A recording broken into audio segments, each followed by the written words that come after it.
அனைவருக்கும் வணக்கம். நான் உங்கள் 5ஆம் தலைமுறை ஜோதிடர் ராம்குமார் ராஜேந்திரன். இன்னைக்கு நாம பார்க்க போற தலைப்பு, மகர ராசி அன்பர்களுக்கு உங்களுடைய ராசிக்கு 3ஆம் இடமான தைரியஸ்தானம், அதாவது மீன ராசியில் நடைபெறவிருக்கும் சனி பகவானுடைய பயிற்சி. இந்த நிகழ்வு மார்ச் மாதம் 29ஆம் தேதி நடைபெறவிருக்குங்க.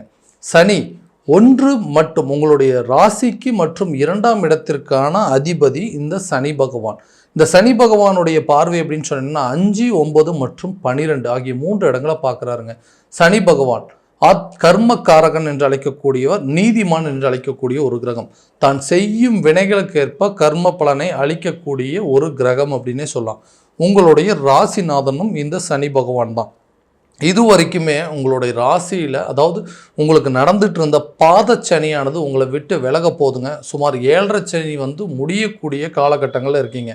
இந்த வரக்கூடிய மார்ச் மாதத்துக்கு அப்புறமா உங்களுக்கு 7.5 சனியோட தாக்கத்திலேருந்து முழுசாக விடுபடுறீங்க. இது வரைக்கும் நீங்கள் அனுபவித்த வலியும் வேதனையும் விவரிக்க முடியாத அளவுக்கு நிறைய கஷ்டங்களை அனுபவிச்சிட்டிங்க. இந்த சனி பயிற்சி காலகட்டங்கள், அதாவது இந்த சகாய சனி என்று அழைக்கக்கூடிய ஒரு சனி பயிற்சிங்க. இந்த நிகழ்வு மகர ராசி அன்பர்களுக்கு எந்த விதமான அற்புதங்கள் மற்றும் சிறப்புகள் கொடுக்க போகுது அப்படிங்கிறத தெளிவாகவும் விவரமாகவும் இந்த காணொலியில் பார்க்கலாங்க. நம்ம சேனலை ஃபஸ்ட் டைம் பார்க்குறவங்க அந்த சப்ஸ்கிரைப் பண்ணிக்கோங்க. பெல் பட்டனை கிளிக் பண்ணி ஆல் அப்படிங்கிற ஆப்ஷன் கொடுத்துக்கோங்க. மகர ராசி அன்பர்கள் சனி பகவானை ஆட்சிநாதனாக கொண்ட ஒரு ராசிக்காரர்கள். தன்னுடைய விஷயத்தில் தனக்கு எது சரின்னு பட்டுச்சோ அதை மட்டும்தாங்க இது வரைக்கும் செஞ்சுட்டு இருந்தோம்.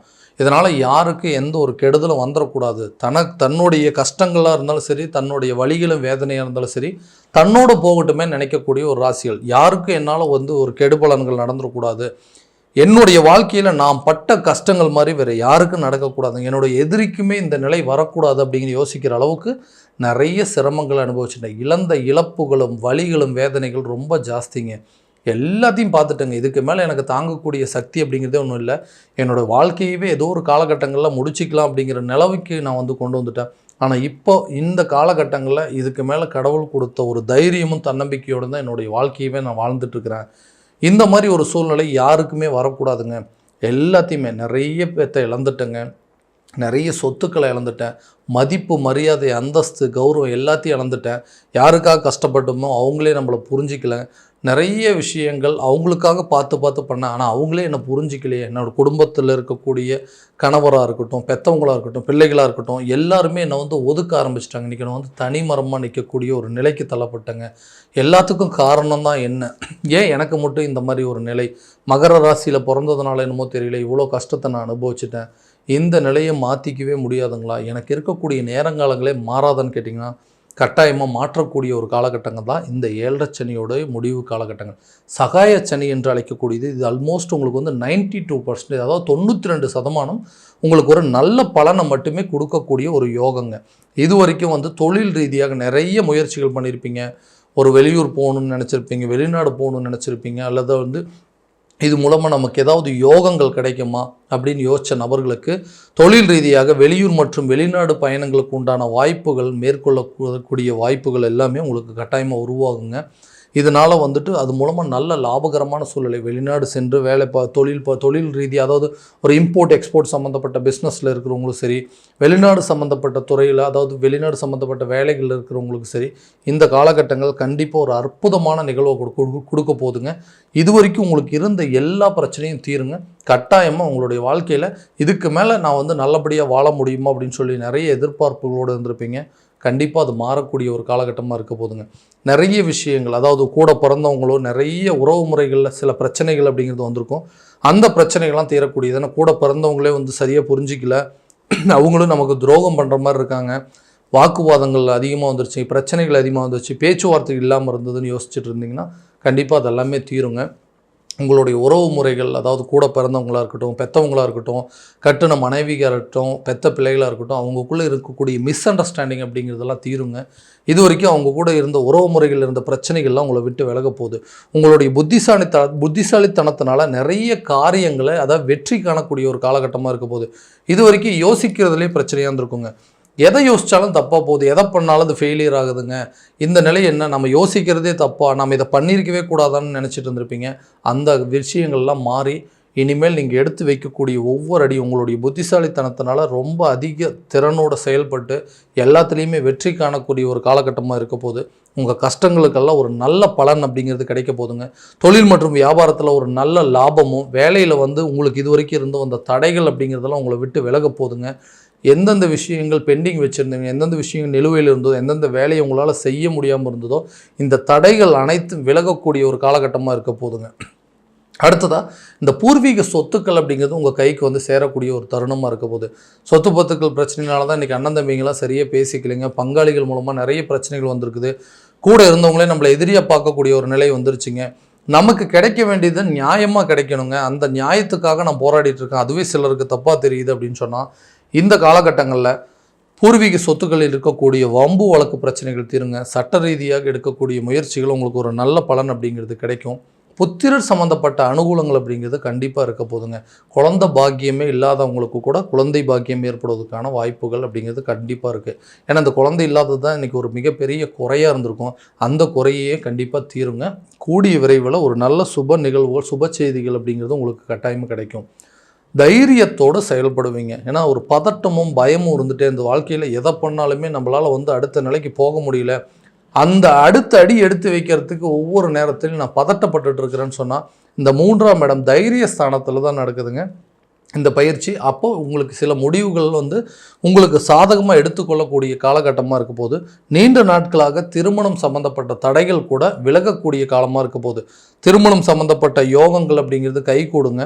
திருமண தடைகள் அப்படிங்கிறது விலகும். திருமண தோஷங்கள் நிவர்த்தி ஆகக்கூடிய ஒரு காலகட்டமாக இருக்க போகுது. இந்த 9ஆம் பார்வையினால் தந்தை வழி சொத்துக்கள், அதாவது பாக்கியஸ்தானம், ரொம்ப நாளாக எதிர்பார்த்துட்டு இருந்தப்போ இந்த சொத்துக்கள் நம்ம கைக்கு தான் வரணும், அண்ணன் தம்பிக்கு சொத்து சண்டை மூலமாக எனக்கு கிடைக்க வேண்டியது கிடைக்காம இருந்தது, அது பாகப்பிரிவினை கரெக்டான விதத்தில் நடக்கணும்னா கூட இந்த தந்தை வழி சொத்துக்கள், அதாவது தந்தை தாய் தகப்பன் வழி சொத்துக்கள் எல்லாமே உங்கள் கைக்கு சேரக்கூடிய ஒரு தருணமாக இருக்க போது. பாக்கியஸ்தானத்தில் இந்த சனியோட பார்வைப்படுறதுனால நீங்கள் எதிர்பார்த்த நேரத்தில் எதிர்பார்த்த பொருள் வரவு மற்றும் தன வரவுகள் அப்படிங்கிறது உங்கள் கைக்கு தேடி வரும். இது வரைக்கும் உங்கள் மேலே நம்பிக்கையே இருந்திருக்காதுங்க. ஏன்னா இந்த ராசிக்காரருக்கு இந்த மாதிரி தான் நடக்கும். ஒரு சில ஹெல்ப் பண்ணோம் அப்படின்னா கூட அவங்களால திரும்ப அதை நம்மக்கிட்ட செய்ய முடியாது. ஏன்னா பணம் கொடுத்து ஹெல்ப் பண்ணோம் அப்படின்னா அந்த பணம் கூட நமக்கு இவங்களால திரும்ப தர முடியாதுன்னு சொல்லி நிறைய பேர் யோசிச்சிருப்பாங்க. அந்த நிலை கண்டிப்பாக மாறுங்க. அதாவது புதிய தொழிலை தொடங்குவதற்கான முயற்சிகள் அப்படிங்கிறது நல்ல பலன் கொடுக்குங்க. வேலை வாய்ப்புகள் உங்களை தேடி வருங்க. புதிய சொத்துக்களுக்கு உண்டான சேர்க்கை, ஒரு வீடு கட்டுறவங்களாம் அந்த வீடு கட்டி முடிப்பீங்க. ஒரு ப்ராப்பர்ட்டி வாங்கணும்னு முயற்சி பண்ணிங்கன்னா கூட இந்த காலத்தில் வாங்கக்கூடிய யோகம், புதிய வண்டி வாகனங்களுக்கு உண்டான யோகத்தை கொடுக்கக்கூடிய தருணமாக இருக்க போதுங்க. வண்டி வாகனங்கள், புதிய சொத்துக்களுக்கு உண்டான சேர்க்கை, இது எல்லாமே நிச்சயமாக இருக்க போது. ஆரோக்கியத்தில் கொஞ்சம் கவனம் செலுத்துங்க. ஸோ இது வரைக்கும் இந்த சனி பகவான் அப்படிங்கிறது உங்களுடைய ஏழரைச்சனியானது உங்களை விட்டு விலகக்கூடிய காலகட்டங்கள், சில நோய் சம்மந்தப்பட்ட பிரச்சனைகள் இருக்குங்க. அதனால் எல்லா விதத்துலையும் எச்சரிக்கையாக இருக்கணும். வண்டி வாகனங்கள் சம்மந்தப்பட்ட சில டிரைவிங் பண்ணும்போதும் சரி, நீண்ட தூர பயணங்கள் செய்யும்போதும் சரி, கொஞ்சம் எச்சரிக்கையாக இருந்தீங்க அப்படின்னா இந்த ஆரோக்கியத்தில் கெடுதலும் அதாவது பாதிப்புகள் அப்படிங்கிறது உங்களுக்கு இருக்காதுங்க. கல்வி சம்மந்தப்பட்ட அனுகூலங்கள் அப்படிங்கிறது நிச்சயமாக நல்ல ஒரு பலன் அப்படிங்கிறது கொடுக்கும்.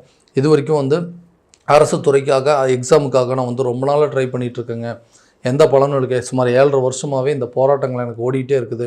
நிறைய எக்ஸாம்ஸ் எழுதிட்டேங்க, எனக்கு எந்த ரிசல்ட்டும் வரல, பாசிட்டிவான ரிசல்ட் வரலன்னா இந்த வரக்கூடிய காலகட்டங்களில் எடுக்கக்கூடிய முயற்சி அரசு சம்மந்தப்பட்ட துறையில் நல்ல ஒரு பதவி அப்படிங்கிறது உங்களுக்கு கிடைக்குங்க. எக்ஸாம்ஸ் எழுதிட்டு ரிசல்ட்டுக்கு வெயிட் பண்ணுறவங்களும் சரி, எக்ஸாமுக்கு ப்ரிப்பேர் பண்ணிகிட்டு இருக்கிறவங்களுக்கும் சரி, இந்த காலகட்டங்கள் ஒரு நல்ல பலன் அப்படிங்கிறது கண்டிப்பாக கொடுக்கக்கூடிய யோகமாக இருக்க போதுங்க. ஸோ எல்லா விதத்துலேயும் பார்த்திங்கன்னா இந்த 7.5 சனியோட விலகல் அப்படிங்கிறது உங்களுடைய மகர ராசிக்கு இருந்து இந்த பாதச்சனியானது உங்களை விட்டு விலக போதுங்க. இது ஒரு சகாய சனியாக மாறப்போகுது. அப்போ உங்களுக்கு எல்லா விதத்துலேயும் நல்ல பலன்களை மட்டுமே கொடுக்க போகுது. ஆன்மீக காரியங்களில் ஈடுபடுவதற்கான சூழல் அப்படிங்கிறது ஏற்படுங்க. மகான்களையும் யோகிகளையும் சந்திக்கக்கூடிய தருணமாக இருக்க போது ஆன்மீக பயணம் மேற்கொள்ளுங்க. முடிஞ்ச வரைக்கும் உங்களுடைய இந்த சனி, அதாவது மற்றவங்களுக்கு கொடுத்து உதவும் மனப்பான்மை அப்படிங்கிறது வச்சுக்கோங்க. முடிஞ்ச வரைக்கும் உங்களால் ஆன்மீக காரியங்களுக்கு சில செலவினங்கள் அப்படிங்கிறது பண்ணிங்கன்னா இந்த வரக்கூடிய இந்த விரயங்கள் அப்படிங்கிறது உங்களை விட்டு போகக்கூடிய ஒரு காலகட்டமாக இருக்க போது. இது வரைக்கும் நீங்கள் பட்ட கஷ்டங்களுக்கு உண்டான பலன்கள் அப்படிங்கிறது இந்த வரக்கூடிய காலத்திலே நிச்சயமாக கிடைக்கும். ஸோ இந்த சகாயச்சனி 7.5 சனி முடியக்கூடிய காலகட்டங்களில் இந்த மகர ராசி அன்பர்களுக்கு சுமார் 92% நல்ல சுப பலனை கொடுக்கக்கூடிய ஒரு யோக காலமாக இருக்க போது. இதை முறையான விதத்தில் பயன்படுத்திட்டிங்கன்னா நிச்சயம் உங்கள் வாழ்க்கையில் நல்ல ஒரு வெற்றி அப்படிங்கிறது நிச்சயமாக உங்களுக்கு கிடைக்க போதுங்க.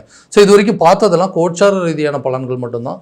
இந்த பலன்கள் அனைத்தும் உங்களுக்கு இருக்கா அப்படின்னா முறையான விதத்தில் உங்களுடைய சுய ஜாதகத்தை தெரிஞ்சுக்கங்க.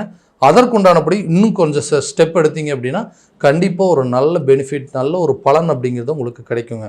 ஸோ உங்கள் ஜாதகத்தை எங்கிட்ட பார்க்கணும் அப்படின்னு விருப்பப்பட்டீங்கன்னா கீழே தெரிகிற நம்பருக்கு காண்டாக்ட் பண்ணி அப்பாயின்மெண்ட் ஃபிக்ஸ் பண்ணிக்கோங்க. அப்படி இல்லையா உங்களோட ஜாதகத்தை வாட்ஸ்அப் மூலமாக அனுப்பிச்சி வச்சிங்க அப்படின்னா அவங்க டைமு, டேட் ஆஃப் பர்த் அனுப்பிச்சி வச்சிங்க அப்படின்னா கூட தெளிவான முறையில் கணிச்சு துல்லியமான பலன்கள் அப்படிங்கிறது உங்களுக்கு தெரியப்படுத்தப்படுங்க. மீண்டும் அடுத்த காணொளியில் உங்களை சந்திக்கும் வரை உங்களிடமிருந்து விடைபெறுவது உங்கள் ராம்குமார் ராஜேந்திரன். நன்றி.